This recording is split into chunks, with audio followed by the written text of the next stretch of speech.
I think a lot of women hold themselves back from self-love because they've heard somewhere that you just shouldn't focus that much on yourself, and that it somehow makes you stuck up or very selfish, and that it means that you can't care about other people.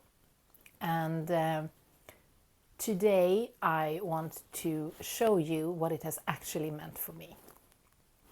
So hi and welcome. I'm Lena and this is Queenformation with Lena.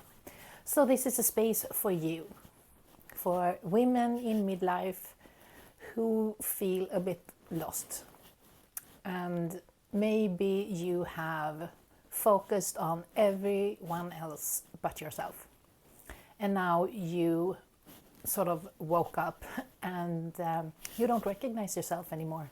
You forgot who you are, and it can feel a bit lonely.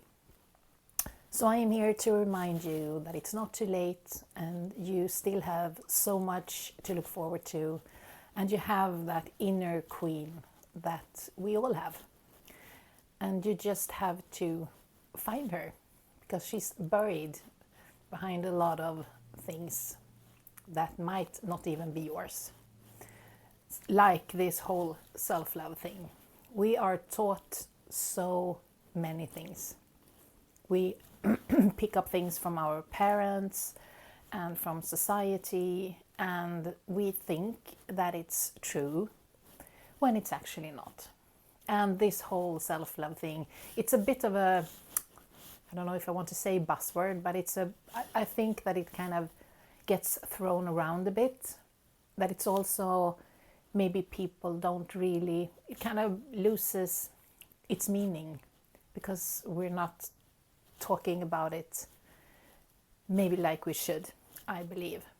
And it has nothing to do with not caring for others or being selfish. I mean, those people exist, we all know them, but that's not what I'm talking about here, because I think most of us are the opposite, that we have to learn that it's okay to care for ourselves.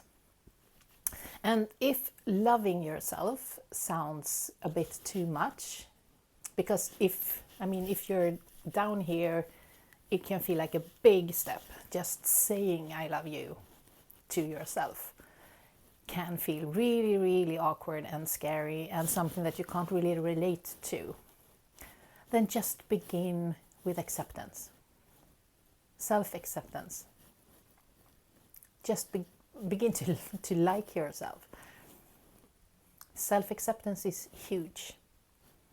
And that's okay. I mean, we come from so many different places and we've been through different things.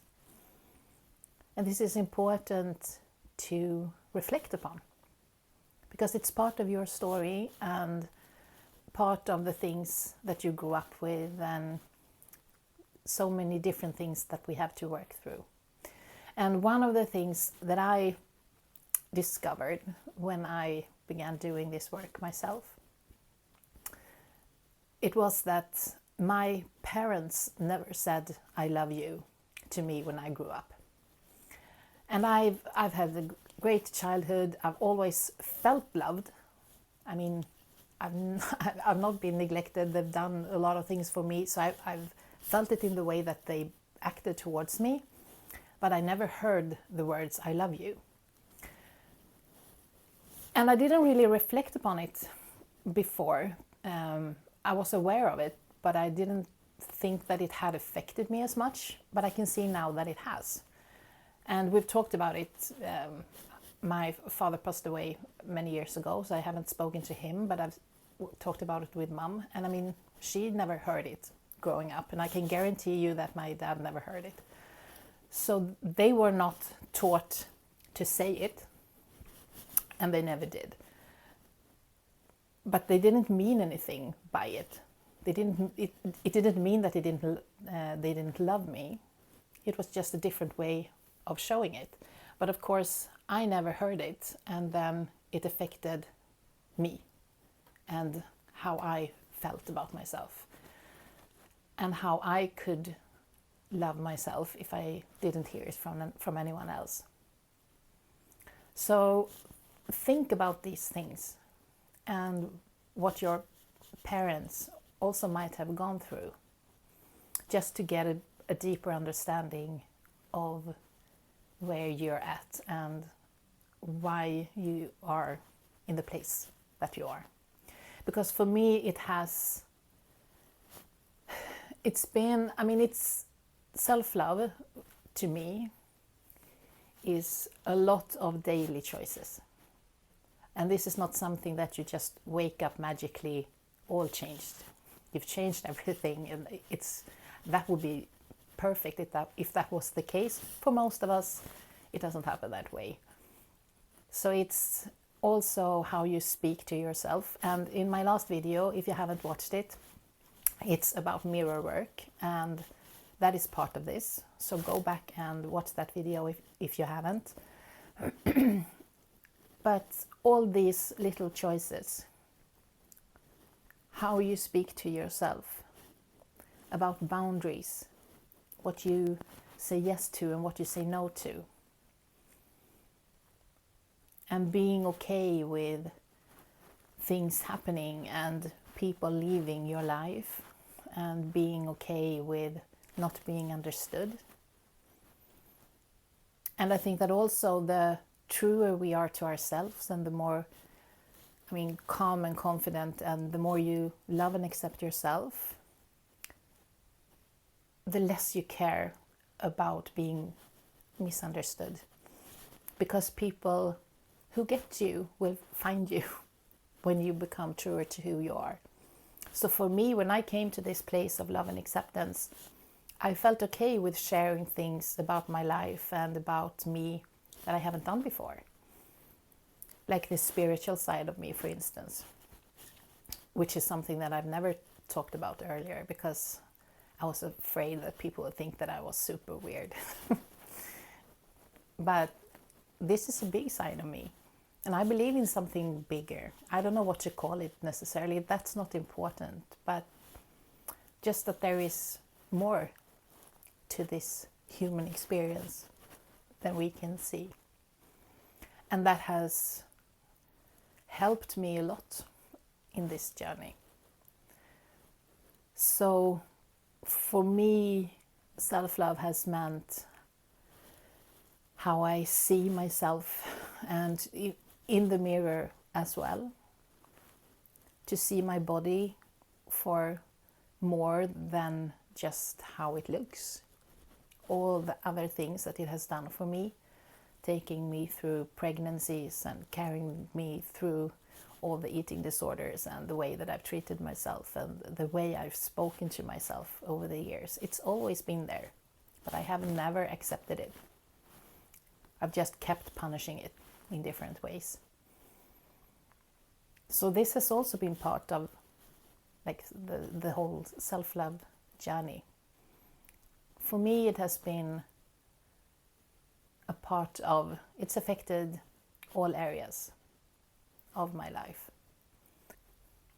So for me, self-love, it touches everything. So it's the boundaries, it's the way you see yourself. It's how you also treat others, because I also genuinely believe that if people love themselves more, they wouldn't be so angry and lash out to others. And all this, today we have this underlying fear and anger in so many people. So if people just love themselves a little more, I'm sure it would affect everyone else on a much, much better level than what we are seeing right now. So love can change and heal so many things. So many things. So it can affect your boundaries, what you say yes to, what you say no to, how you see yourself, what you choose to do with your life.